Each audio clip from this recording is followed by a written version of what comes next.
ગોપાલભાઈ, મેં રાજુભાઈ સાથે વિસ્તૃત વાત કરી, 5-6 મુદ્દે વાત કરી. એમનું કહેવું એમ છે કે તમે એમને ડરપોક ચિતરવાનો પ્રયાસ કરો છો. હકીકત એ છે કે તમે ડરપોક છો. તમે સાંભળે એમને દારૂના રેડની વાત કરી, ઉદાહરણ સાથે કહ્યું. રોનકભાઈ, અત્યાર સુધીમાં બધું સ્પષ્ટ થઈ ગયું છે.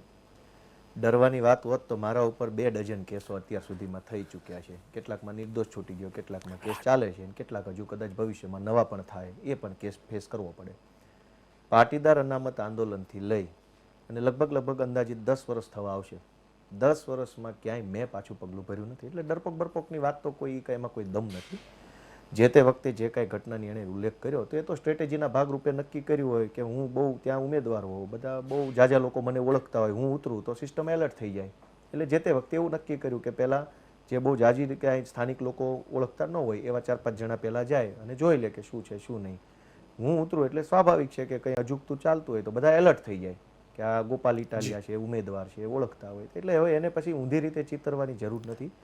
પણ કાંઈ વાંધો નહીં, કોણ ડરપોક છે કોણ નથી એ તો સમય નક્કી કરશે. ગોપાલભાઈ, તમે જે વાત કરી કે જેલની અંદર આઈપીએસ મળવા ગયા હતા, હર્ષ સંઘવી સાથે બેઠક કરી, રાજુભાઈનું સ્પષ્ટ કહેવું છે કે સીસીટીવી જાહેર થાય અને તમને એમને પડકાર આપ્યો કે પુરાવા આપો, મને આઈપીએસ મળ્યા છે ને મેં સેટિંગ કર્યું છે. પણ એ તો જેલ તંત્રનો સીસીટીવી લાવે ને બહાર. અમે તો કહીએ જ છે કે જેલના સીસીટીવી બહાર પાડો, તારીખ સાથે ટાઈમ સાથે કીધું છે. અને અડધી રાત્રે જેલ તંત્રએ કેમ મહેરબાની કરી? રાજુભાઈ જેલમાંથી કેટલા વાગે બહાર નીકળ્યા? રાત્રે 10 વાગ્યા આસપાસ અંદાજે.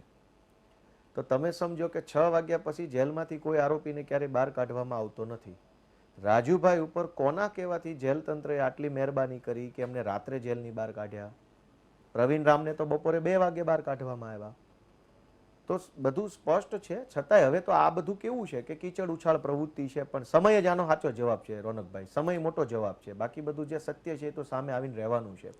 અચ્છા, એ પણ કહ્યું કે જ્યારે તમે રાજીનામું આપ્યું અધ્યક્ષ તરીકે, એ તો તમને હટાવે એવું કહેતા હતા.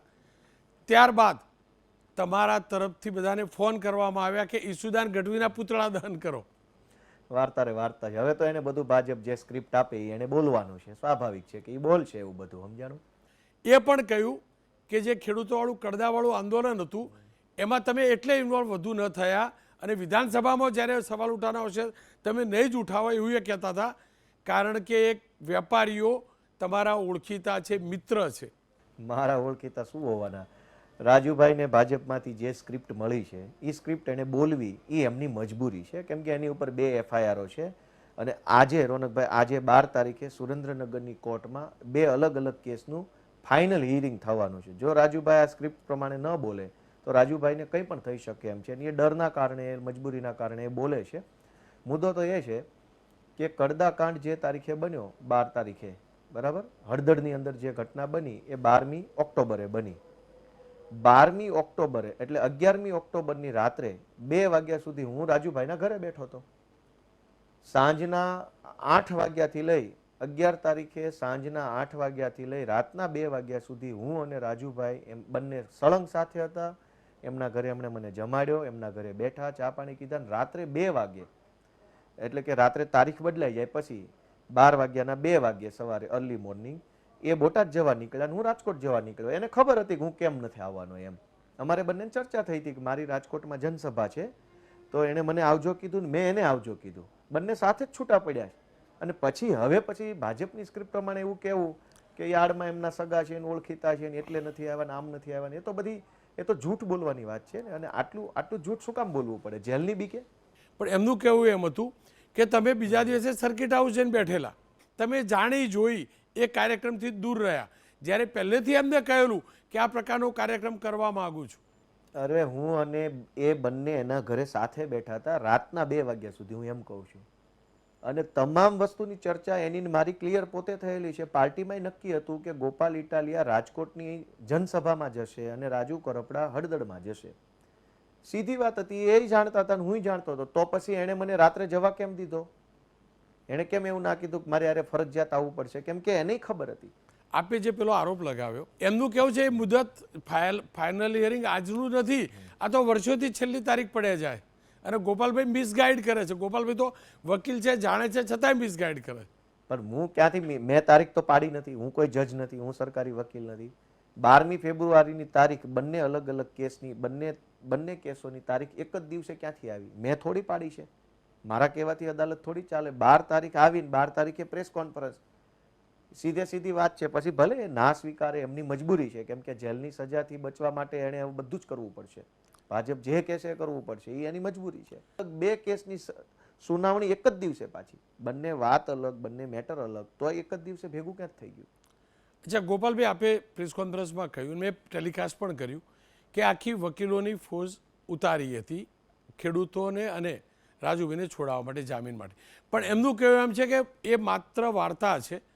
સ્થાનિક વકીલો જ આર્ગ્યુ કરેલી, એમના ભરોસે રહી ગયા. સ્થાનિક વકીલો જ આર્ગ્યુ કરેલી, એ પણ ગોપાલભાઈના કહેવાથી નહીં, સ્થાનિક રિલેશનના કારણે.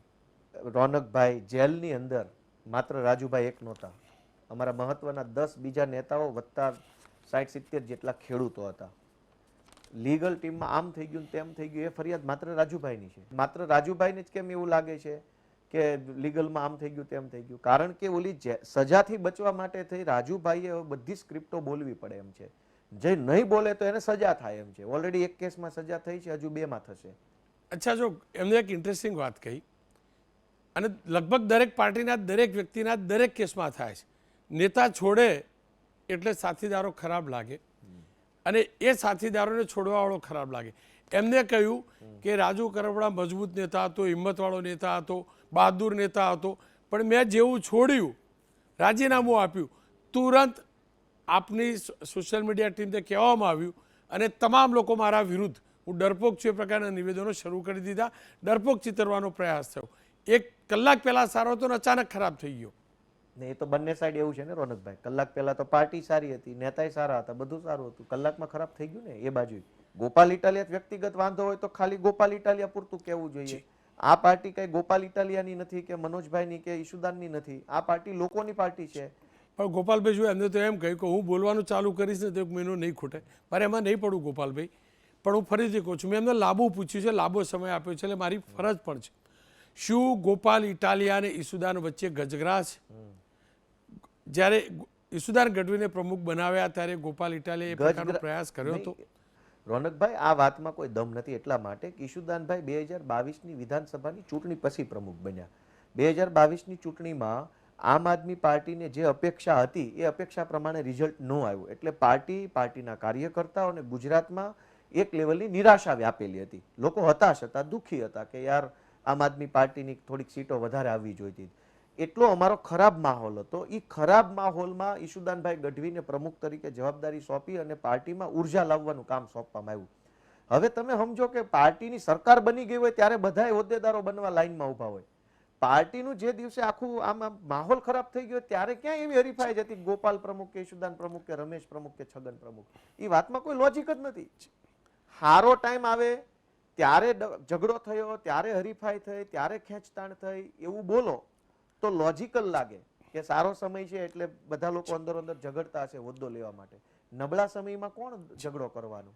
ઉલટાનું ત્યારે તો એવું હોય તું બની જા, તું બની જા, તું બની જા, એવો માહોલ હોય.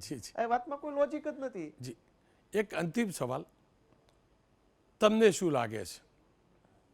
જો મારા કરતાં વધુ રાજુભાઈ તમે જાણો છો, હું રાજનીતિને જાણું છું, રાજનીતિને જાણું પણ છું, સમજું પણ છું, પણ તમે વ્યક્તિગત રીતે વધુ જાણો છો.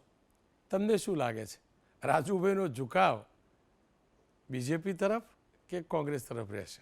તમારું શું માનવું છે? એને એની ઉપર જે કેસ છે એમાંથી બચવું હોય તો કોંગ્રેસ રસ્તો નથી, ભાજપ જ રસ્તો છે. કેમ કે આખી ઘટના ઉદ્ભવી ક્યાંથી? જેલની સજાથી ઉદ્ભવી છે કે ભાઈ જેલમાં નથી જવું કોઈ પણ સંજોગોમાં. તો જેલમાં નહીં જવા માટે ક્યાં જવું પડે? ભાજપમાં. આખા દેશમાં અત્યારે એક તો પ્રથા છે ને, જેણે જેલમાં નથી જવું એને ભાજપમાં જવાનું, એક જ રસ્તો છે. એટલે ભલે એ સ્વીકારે નહીં, કબૂલે નહીં, પણ એ તો સમય આવશે ત્યારે બધું જગ જાહેર થઈ જવાનું છે. રોનકભાઈ, આમાં કઈ છાનું થોડું રહેશે. એક અંતિમ સવાલ ગોપાલભાઈ, સ્થાનિક સ્વરાજની સંસ્થાઓની ચૂંટણીઓ આવે છે. કરસનદાસ ભાદરકા, રાજુ કરપડા અને ઉમેશભાઈ મકવાણા, છેલ્લા 6-8-12 મહિનામાં 3 તમારા પક્ષના નેતા એમને પાર્ટી છોડી છે. તેની શું અસર પડશે? અમારા પક્ષના સૌથી મોટા નેતા અમારા કાર્યકર્તાઓ છે. અમારા આમ આદમી પાર્ટીના કાર્યકરો છે ને એનાથી જ આ પાર્ટી ચાલે છે. ગોપાલભાઈથી નથી ચાલવાની અને કોઈ ભાઈથી નથી ચાલવાની. જે નીચે જે સામાન્ય કાર્યકર્તા છે એના દ્વારા આ પાર્ટીનું સર્જન થયું છે ને એ જ ચલાવે છે ને ભવિષ્યમાં એ જ ચલાવશે. એટલે એવું કાંઈ નથી કે બંને વચ્ચેનો સંવાદ ઘણો લાંબો હતો, સમય ઓછો હતો, એટલે બંનેનો સંવાદ મેં એડિટ કરીને ચલાવ્યો છે. જોકે જે બંને કહેવા માગતા હતા એ તમામ પોઈન્ટ્સ આવી જાય અંદર એ મેં પ્રયાસ કર્યો છે. પણ આ દરમિયાન જ્યારે આ કાર્યક્રમ ચાલતો હતો ત્યારે અનેકના મેસેજ આવતા હતા કે રોનકભાઈ સત્ય શું એ કહો. હું જેટલી રાજનીતિ સમજ્યો છું એના આધાર ઉપર કહું તો રાજનીતિમાં જે દેખાતું હોય છે તે હોતું નથી, અને હોય છે કે ચર્ચાતું હોય છે તે દેખાતું નથી. હા, એટલું ચોક્કસથી સમજાય છે કે રાજુભાઈ કરપડા રાજનીતિમાં આવશે નક્કી, બીજેપીમાં જ જોડાશે એ પણ પાક્કું. એકબીજા ઉપર જે આરોપ લગાવે છે એ કેટલાક અંશે રાજુભાઈના પણ સાચા હશે અને કેટલાક અંશે ગોપાલભાઈના પણ સાચા હશે. પણ 100 વાતની એક વાત, રાજનીતિમાં આવેલા મોટા ભાગના લોકો એ ધરેડમાં આવી જાય છે જે ધરેડમાં કોંગ્રેસના નેતાઓ આવ્યા, ત્યારબાદ બીજેપીના નેતાઓ આવ્યા અને હવે આમ આદમી પાર્ટીના નેતાઓ આવ્યા છે. કહેવાય છે સત્યમેવ જયતે. હકીકત એ છે સત્યમેવ જયતે જ છે. પણ રાજનીતિમાં આવ્યા પછી આ નેતાઓ એમ માને છે કે અસત્ય બોલી જય તો મેળવી શકાય છે.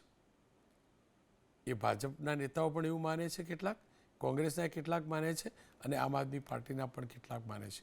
અને આ જ તો દુર્ભાગ્ય છે. તકલીફ એટલી જ છે કે આપણા ત્યાં રાજનીતિ શબ્દ આવ્યો ક્યારે રાષ્ટ્રનીતિ શબ્દ નથી આવ્યો. રાજકારણ શબ્દ આવ્યો, રાષ્ટ્રને મજબૂત કરવાનું કારણ ક્યારે આવ્યું નથી. માત્ર ને માત્ર સત્તા એ કોઈ પણ પક્ષ હોય એનું નિશાન છે. આ હકીકત છે. કદાચ આમ આદમી પાર્ટી પણ એમાંથી બાકાત નથી. આ હવે દેખાઈ રહ્યું છે. કોઈ પણ પક્ષમાં ઝઘડા થાય એ યોગ્ય નથી, ભાજપ હોય, કોંગ્રેસ હોય કે આપ હોય. કારણ કે એ રગડા ઝઘડા આંતરિક બબાલો ઘણી મોટી કરે છે. પણ હા, એ હકીકત છે રગડા ઝઘડા થાય છે તો જ સત્યો બહાર આવે છે, સાથે અસત્યો પણ બહાર આવે છે. આપ તમામ દર્શકો જેમને મને પૂછ્યું છે, મારા કરતાં વધુ જાણકાર અને સમજદાર છો. મારી સમજ એટલું જ કહે છે કે રાજુભાઈ કરપડા આજે નહીં તો કાલે બીજેપીમાં જોડાશે. આ પાક્કું છે, આ પાક્કું છે.